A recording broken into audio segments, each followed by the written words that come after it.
when this Western debt would be repaid, because it seemed that every year the debt was not being paid down, but was increasing. I also began to notice that the same story was playing out across every country that counted as Western. In each of them, the justifications given for allowing this movement of people were the same, despite their very different geographical positions. The United States has for years had its own migration challenge, principally at its southern border.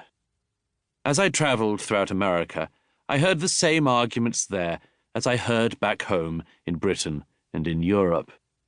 A similar type of politician and other public figures kept explaining to the American people why their borders should be lax or entirely porous.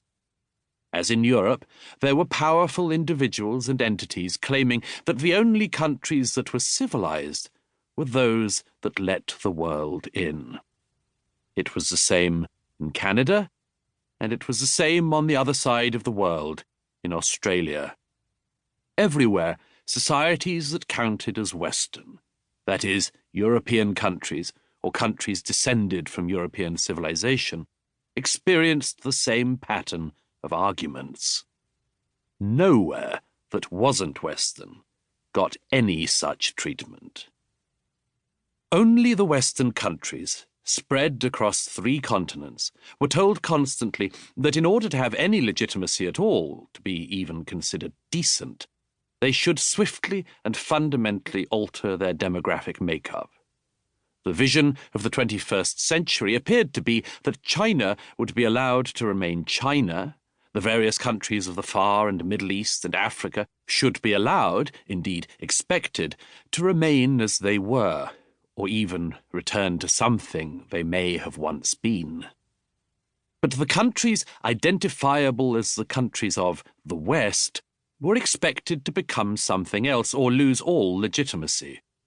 Of course, countries and states have the right to change.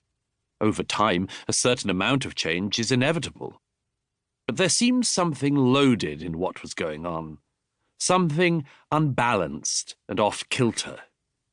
The arguments were being made not out of love for the countries in question, but out of a barely disguised loathing for them.